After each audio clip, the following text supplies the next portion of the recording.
दुष्ट आत्माओं के द्वारा। आप दुष्ट आत्माओं के द्वारा भी बीमार पड़ जाते हैं। दुष्ट आत्माओं के द्वारा भी, दुष्ट आत्माएं भी बीमारियां बन के आपके शरीर में काम करती हैं। और बाइबल में दुष्ट आत्माओं के कई प्रकार लिखे हुए हैं। बाइबल में केवल एक प्रकार दुष्ट आत्मा का नहीं लिखा हुआ, कई प्रकार लिखे हैं। जैसे एक व्यक्ति यीशु मसीह के पास आया और उसके लड़के को मिर्गी आती थी।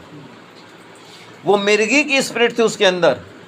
कोई स्पिरिट बाइबल के अंदर दुर्बल करने वाली दुष्ट आत्मा भी है, कोई अशुद्धता वाली दुष्ट आत्मा भी है, कोई दुष्ट आत्मा गूंगे और बहरी वाली भी दुष्ट आत्मा है। ऐसा बाइबल के अंदर लिखा हुआ है। पढ़ लेंगे एक वचन। तीसरा कारण होता है दुष्ट आत्माओं के द्वारा भी हम बीमार हो जाते हैं। पढ़ेंगे एक वचन, लूका की पुस्तक 8 अध्याय, लूका चैप्टर 8 उसका 26 से 40 वचन में एक जिक्र है। पढ़ेंगे उसको, आपको मिल जाएगा। गिरासेनियों के, फिर वे गिरासेनियों के देश में पहुंचे। हाँ, जो उस पर गलील के उस पार गिरासेनियों एक प्रदेश था, उसका नाम एक और भी है। गिरासेनियों के अलावा गिरादेनियों भी उसका नाम है। वहाँ पर यीशु मसीह जब पहुँचे तो एक व्यक्ति यीशु से मिला।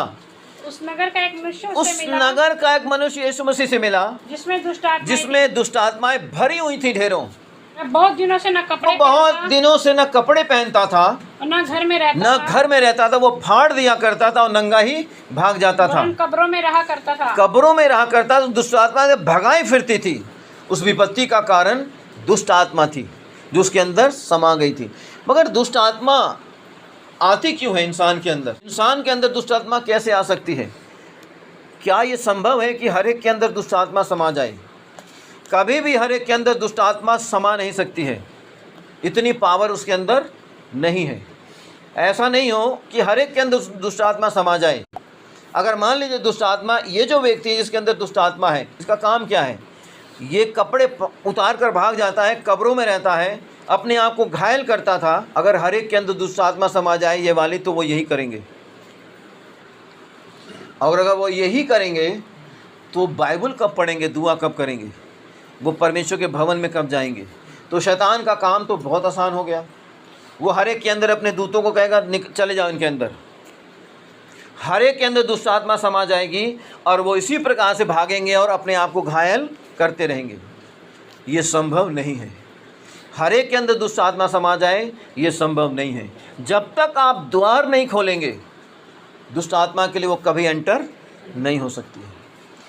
कोशिश भले कर ले मगर एंटर नहीं हो पाएगी। नहीं तो सबसे ज़्यादा दुष्ट आत्मा किसके अंदर आ सकती है बताएं? दुष्ट आत्मा सबसे अंदर किसके अंदर आ सकती है सबसे ज़्यादा? Praise the Lord. Praise the Lord. मैं यही कहने वाला था कि सबसे ज़्यादा दुष्ट आत्मा किसके अंदर आ जाएंगे? पास्टर के अंदर। क्योंकि सबसे ज़्यादा दुष्ट आत्मा तो वही निकालते हैं, वही दुष्ट आत्मा के विरुद्ध दुआ करते हैं। तो दुष्ट आत्मा कहेगी, शैतान कहेगा यही एक हमारा दुश्मन है, इसी में चले जाओ 10,000। तो क्या होगा? पास्टर फिर क्या कर लेगा? आगे नहीं बोलूँगा। तो क्या होगा? दुष्ट आत्माएँ हर एक के अंदर शामिल है जाए, ये संभव नहीं है। जब तक आप द्वार नहीं खोलेंगे तो कहीं ना कहीं आप भी इससे कनेक्टेड हैं। दुष्ट आत्माओं के आने से मनुष्य खुद भी कनेक्टेड है। तब यीशु ने इसे चंगा कर दिया। बाइबल में और भी घटनाओं का जिक्र है, वो भी पढ़ेंगे। मत्ती की पुस्तक 9 अध्याय उसका 32 और 33 वचन। यहाँ पर यीशु मसीह एक व्यक्ति को चंगा कर रहे हैं। और व्यक्ति चंगा क्यों हो जाता है, और बीमारी का कारण क्या है, और वो क्यों बीमार है? पढ़ें। जब वे बाहर जा रहे थे तो देखो लोग एक गूंगे को लेकर आ रहे थे जिसके अंदर दुष्ट आत्मा समाई थी। और जब दुष्ट आत्मा निकाल दी, यीशु ने उसकी जुबान को कहकर चंगा नहीं किया, चंगा हो जा बोलने लग। यीशु ने क्या किया? जब दुष्ट आत्मा निकाल दी उसके दुष्ट आत्मा को निकाला यीशु मसीह ने। क्योंकि वो दुष्ट आत्मा क्या कर रही थी? उसको जुबान को कब्जा कर लिया था उसने। दुष्ट आत्मा ने उसकी जुबान पे कब्जा कर लिया था, वो गूंगा हो गया। तो ये गूंगे करने वाली दुष्ट आत्मा भी होती है, गूंगा बना देने वाली दुष्ट आत्मा भी थी। तो यीशु ने क्या बोला? दुष्ट आत्मा को बाहर निकल इसमें से। वो ऑटोमेटिक बोलने लग गया। यीशु ने उसकी ज़बान को चंगा नहीं किया, यीशु ने दुष्ट आत्मा को निकाला। जैसे यीशु मसीह ने अंधे को बोला देखने लग, वहाँ यीशु मसीह ने दुष्ट आत्मा से नहीं बोला बाहर निकल, यहाँ पर यीशु मसीह दुष्ट आत्मा से बोल रहे हैं बाहर निकल। बीमारी का कारण क्या थी? दुष्ट आत्मा। एक कुबड़ी स्त्री जो 18 साल से कुबड़ी स्त्री थी, एक 18 साल से स्त्री कुबड़ी थी, लूका के अंदर लिखा हुआ है। और वो कुबड़ी स्त्री जब यीशु मसीह के पास आई तो यीशु ने उस पर हाथ रखा और उसका कुबड़ ठीक हो गया। यीशु ने क्या बोला? ये इब्राहिम की बेटी है और 18 साल से एक दुष्ट आत्मा ने इसको कुबड़ करके रखा हुआ था। तो दुष्ट आत्मा भी एक बीमारी का बड़ा कारण है। और बोले हैं दुष्ट आत्मा बाहर निकल, उसका कारण है बहुत सारी बीमारियों के कारण दुष्ट आत्माएं हैं। बहुत सारी बीमारियां मनुष्य के कारण आती हैं, उनके अपने गुनाहों के कारण आती हैं, और बहुत सारी बीमारियां आती हैं नेचर के कारण। अब आप बताएं, एक सवाल मैं आपसे पूछता हूं, आप जवाब दें। इसमें कहीं भी आपको मिलता है कि परमेश्वर ने आपको इसके लिए बनाया है? लगता कभी आपको? कई बार लोग नासमझी में इस बात को बोलते हैं कि हमारे जीवन में, हमारी किस्मत में ऐसा ही लिखा हुआ है, हमारी किस्मत में लिखा है तो हमारे साथ ऐसा होना ही। एक भारी गलतफहमी में रहते हैं और एक दिन समाप्त हो जाते हैं। 3 कारण मैंने आपको बताए। इन 3 कारणों की वजह से इंसान बीमार पड़ता है। अब चौथा कारण देखेंगे। चौथे कारण की वजह से क्यों बीमार पड़ता है इंसान, और चौथे कारण की वजह से कर्ज भी इंसान को बीमार कर देता है। कर्ज का मतलब होता है आपको दबा रहा है, वो दबा रहा है। कर्ज आपको पता भी नहीं लग रहा। किसी घरों में जब मैं जाता हूँ मुझे एकदम साफ एहसास होता है ये घर दबा हुआ घर है। आप कितना अच्छा घर को डेकोरेट कर लीजिए मगर आप उस कर्ज को नहीं दबा पाएंगे कभी, क्योंकि वो चीज़ें उस कर्ज पे हावी नहीं होती। अच्छा सोफ़ा, अच्छा टीवी, अच्छी कारपेट, अच्छा कलर लगा दिए, हावी नहीं होंगी। मगर वो घर कर्ज से दबा हुआ है। ये कर्ज कहाँ से आते हैं? चर्च से पूछता हूँ, कर्ज कहाँ से आते हैं? आप प्रेज द लॉर्ड, आपके पूर्वजों के कारण। पूर्वजों के लिए लोग अच्छी राय रखते हैं, नहीं हमारे दादा चाचा, हमारे दादा परदादा बड़े अच्छे थे। अब सोचें, आज समाज में जितना गुनाह है ये भी आज कल किसी के पूर्वज बन जाएंगे। आज जो कोई किसी का गुनाह कर रहा है, लालच कर रहा है, स्मगलिंग कर रहा है, झूठ बोल रहा है, कत्ल कर रहा है, ये भी कहीं ना कहीं किसी का पूर्वज बनेगा। आने वाली जो नस्ल है तीसरी पीढ़ी की, इसके कर्ज उसके ऊपर हावी हो जाएंगे। मगर वो तीसरी या चौथी पीढ़ी वाला बेचारा नहीं जान रहा कि मेरे पूर्वजों ने क्या किया है, कि मैं विपत्ति में। परमेश्वर ने इजरायलियों से क्या बोला था? ये तुम्हारा निकम्मा चाल चलन कहाँ से आ रहा है? तुम्हारे पूर्वजों से, तुम्हारे बाप दादों से आ रहा है। परमेश्वर ने पूर्वजों के लिए क्या बोला है उसको भी पढ़ेंगे। निकालेंगे निर्गमन की पुस्तक, उसका 20 अध्याय, उसका 5 वचन। निर्गमन की पुस्तक 20 अध्याय, उसका 5 वचन पढ़ेंगे। देखिए क्या लिखा हुआ है। तू अपने लिए कोई मूर्ति खोद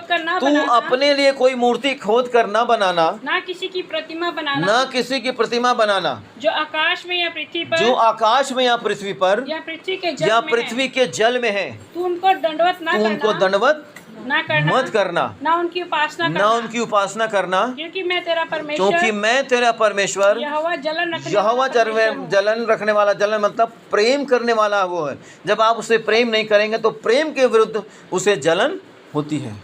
और जब प्रेम के बदले में प्रेम नहीं मिलता तो आपको क्या लगता है? आपको बताएं, चर्च बताए क्या लगता है? जलन होती है। Praise the Lord. परमेश्वर को आपसे ही अपार प्रेम है जिसकी कोई सीमा, कोई लिमिट नहीं है। परमेश्वर आपसे अपार प्रेम करता है। जब आप उसे प्रेम के बदले में प्रेम नहीं देते तो परमेश्वर को जलन किस लिए होती है? जो प्रेम परमेश्वर आपसे मांगता है वो प्रेम आप किसी और को दे रहे हैं। किसे दे रहे हैं? उन प्रतिमाओं को जिनको परमेश्वर ने मना किया है इसे बनाना मत, और ना तो इनकी उपासना करना। परमेश्वर ने क्या बोला? मैं जलन रखने वाला परमेश्वर हूँ। और जो मुझसे बैर रखते हैं, और जो मुझसे इस कारण से बैर रखते हैं, मेरी आज्ञाओं का पालन न करके मुझसे बैर करते हैं, उनके बेटों पोतों, उनके पोतों और परपोतों को भी पितरों का दंड देता हूँ। अब सजा भोगेंगे। सजा भोगने के लिए जिंदा रहना जरूरी है। जिंदा रहना ज़रूरी है सज़ा भोगने के लिए। अगर किसी को 10 साल की सज़ा हो गई, उसे जल्लाद जाके मार थोड़ी देते हैं, उसे ज़िंदा रखते हैं, उसकी केयर करते। बीमार होगा तो ले जाएंगे हॉस्पिटल में दाखिल कर देंगे। क्यों? 10 साल तक तुम्हें सज़ा भोगना है, क्योंकि तुम्हें 10 साल मिले सज़ा के। वो कितना बीमार पड़ेगा, फिर इंजेक्शन लगा के अच्छा खाना खिला के फिर तंदुरुस्त कर देंगे उसे। तुम्हें सज़ा भोगना है। यही होता है ना, जेल में भी यही होता है, हर जगह यही होता है। तो ये चौथा दंड हमारे ऊपर कहाँ से आता? बीमारियाँ, विपत्तियाँ हमारे पूर्वजों के कारण।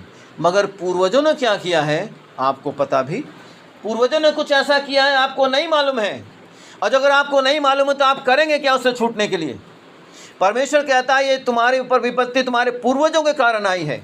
तो चौथा कारण क्या हो गया? हमारे पूर्वज। परमेश्वर ने कहा तुम्हारा निकम्मा चाल चलन तुम्हारे पूर्वजों से आ रहा है। परमेश्वर आपको बीमारी के लिए नहीं बनाता है। ये विपत्ति में आप कहाँ से पड़े? अपने पूर्वजों के कारण। परमेश्वर ने नेचर की देखभाल करने के लिए बोला है। परमेश्वर ने गुनाहों से दूर रहने के लिए बोला है, खुद रहो। परमेश्वर ने कहा दुष्ट आत्माओं की तरफ बीमारी आएंगी, दरवाजे मत खोलो दुष्ट आत्माओं के लिए। अगर एक बार आके बैठ गई तो बीमारी बन के काम करेंगी और तुम्हारी हालत बहुत बुरी हो जाएगी। चौथा, परमेश्वर कह रहा है ये तुम्हारे पर बीमारियां तुम्हारे पूर्वजों के कारण आई है। मैंने तुम्हें नहीं बनाया इस बात के लिए, मैंने तुम्हें बीमार होने के लिए कभी बनाया, मैंने तुम्हें दुख देने के लिए बनाया नहीं है। तो मेरी श्रेष्ठ रचना हो, सर्वश्रेष्ठ रचना है मनुष्य परमेश्वर की इस सृष्टि के अंदर। ये मनुष्य पहचानना उसे ज़रूरी है। तो चौथा बीमार होने का कारण क्या है? मनुष्य के पूर्वजों के अपराध, उससे भी मनुष्य छूट सकता है। पांचवा क्या होता है? विपत्ति में इंसान कब पड़ता है, और वो विपत्ति नहीं है बाइबल के अंदर, वो विपत्ति नहीं है, वो कमी है। बाइबल के अंदर वो कमी है। एक व्यक्ति अंधा जन्मा, जानते एक परिवार है बाइबल के अंदर जिसको परमेश्वर यीशु मसीह ने बोला उसने कोई अपराध नहीं किया है। जानते कौन सा है? इस अंधे के माँ बाप। और ये अंधा खुद, बाइबल में एक परिवार ऐसा है जिसके लिए यीशु ने बोला इसने कोई अपराध नहीं किया, न इसके माँ बाप ने किया है। एक ही व्यक्ति बाइबल के अंदर है जिसके यीशु मसीह ने बोल दिया न इसका गुनाह है न इसके माँ बाप का गुनाह है। ये अंधा इसलिए जन्मा कि परमेश्वर की महिमा। अंधापन बीमारी नहीं है, उसकी शरीर की एक कमी है, और ये कमी परमेश्वर ने इसलिए रहने दी ताकि एक दिन यीशु आके उसे चंगा कर दे, उसकी कमी को दूर कर दे। उसकी बीमारी, उसकी आँखों से अंधापन उसकी बीमारी के कारण नहीं था, ना दुष्ट आत्माओं के कारण था, ना पूर्वजों के कारण था, ना नेचर के कारण था, ना और किसी कारण से था। उसका अंधापन परमेश्वर की महिमा के लिए था। परमेश्वर ने और ये पांचवा जो कारण है वो उसका मतलब क्या हुआ? उसका अंधापन परमेश्वर की महिमा के लिए। तो परमेश्वर ने आपको किस बात के लिए बनाया है? अपनी महिमा के लिए। तो सब बात मिलकर परमेश्वर को ही महिमा मिलती है। सारी बात मिलकर ये तय करती हैं कि परमेश्वर को महिमा मिले। अगर आज नेचर से आप बीमार हैं, अगर आप नेचर से बीमार हो गए, कोई चिंता की बात नहीं है, परमेश्वर मौजूद है। वो आपको उस नेचर की बीमारी से भी चंगा करके अपनी महिमा करेगा। अगर आपके अपने खुद के भी अपराध हैं, जो आप अखंड डूबे हुए हैं पाप के अंदर, जिसके लिए बाइबल में लिखा हुआ आप कोई अपराध मत करना, न भारी विपत्ति में पड़ेगा, परमेश्वर अपनी महिमा के लिए उसे भी चंगा कर देगा। तीसरा, अगर दुष्ट आत्माओं के कारण भी आप बीमार हो गए हैं, कोई गलती आपसे हो गई, आपने चिंता नहीं करी, आपने केयर नहीं करी, आप सावधान ने दरवाजे खुले रहे दुष्ट आत्माओं के लिए, और वो आ गए बीमारी बनकर बैठ गई हैं, तो भी परमेश्वर चंगा करके अपनी महिमा करेगा। परमेश्वर का धन्यवाद हो, उसकी महिमा हो। अब आधार, कायनात, जंगल जानवर, पन परिंदे, मनुष्य, सब परमेश्वर की महिमा करते हैं। महिमा के लिए वचन पढ़ेंगे, निकालेंगे भजन संहिता उसका 148 अध्याय, भजन संहिता 148 अध्याय 1 वचन से पढ़ेंगे। देखिए परमेश्वर की महिमा, कहाँ कहाँ परमेश्वर कह रहा है महिमा हो, कहाँ कहाँ परमेश्वर कह रहा है स्तुति हो। पढ़ेंगे, यहाँ की स्तुति करो, यहोवा की स्तुति स्वर में करो, उसकी स्तुति ऊंचे स्थानों से करो, हे उसके सब दूतों। परमेश्वर अभी स्वर्ग को आदेश दे रहा है, परमेश्वर स्वर्ग को आदेश दे रहा है उसकी स्तुति करो, यानी उसकी महिमा करो, उसकी महिमा करो। उसकी सब सेना, अब परमेश्वर कह रहा है उसकी सब सेना उसकी स्तुति करो, उसकी स्तुति करो। हे सूर्य और चंद्रमा, हे सूर्य और चंद्रमा उसकी स्तुति करो, हे सब हे सारे ज्योति गण उसकी स्तुति करो, हे सबसे ऊंचे आकाश, हे सबसे ऊंचे आकाश उसकी स्तुति करो, हे आकाश के ऊपर के जल परमेश्वर की स्तुति करो। वे यहोवा के नाम। आप इसको पढ़ते जाएंगे, हैरान होते जाएंगे। परमेश्वर सारे कायनात को शामिल कर लिया है। परमेश्वर की स्तुति करो, परमेश्वर का धन्यवाद देते हैं। तो आपके कार्यों के द्वारा परमेश्वर को महिमा मिले, बीमारी दूर रहेगी। पूर्वजों के श्राप को, पूर्व श्राप आपके ऊपर से हट जाएंगे अगर आप परमेश्वर के साथ बने रहेंगे। अगर यीशु का लहू से आप धुल गए, कोई श्राप आपके ऊपर आने वाला नहीं, कोई भी सिंगल श्राप आपके ऊपर नहीं आएगा, क्योंकि यीशु का लहू हर एक श्राप से आपको आज़ाद करता है। उसका वचन है, गलेशियंस में लिखा है, वो हमारे लिए श्रापित बना है ताकि आपके कर्ज जो पूर्वजों से आए या किसी और कारण से आए वो अपने ऊपर ले ले। परमेश्वर का धन्यवाद देते हैं। तो सारी कायनात मिलकर जब परमेश्वर कह रहा है महिमा करो, तो इन कायनात में सबसे श्रेष्ठ मनुष्य है। इस जल से, अग्नि से, पानी से, ओलों से, पेड़ों से, फलों से सबसे ज़्यादा श्रेष्ठ मनुष्य है। क्यों श्रेष्ठ है? उसका बड़ा रीज़न है क्योंकि वो परमेश्वर की छवि में रचा गया है। इसीलिए मैं आपसे कहता हूँ कि परमेश्वर ने आपको अपनी महिमा के लिए बनाया, बीमार होने के लिए नहीं बनाया है। आप बीमारी के विरुद्ध हो जाइए, बीमारी चली जाएगी। कहे मैं परमेश्वर की महिमा के लिए रचा गया हूँ, मैं परमेश्वर की महिमा के लिए रचा गया हूँ, मैं बीमारी के लिए रचा गया नहीं। इसीलिए परमेश्वर आप मुझे चंगा कर दें। मैं अपने सारे अपराधों को मान लेता हूँ, मैं सारे अपराध छोड़ देने के लिए आपसे कहता हूँ मैं छोड़ दूँगा, मुझे चंगा कर दीजिए। लगातार बोलते रहेंगे, परमेश्वर आपको चंगा कर देगा। प्रभु अपने वचन पे बहुत बहुत आशीष दे।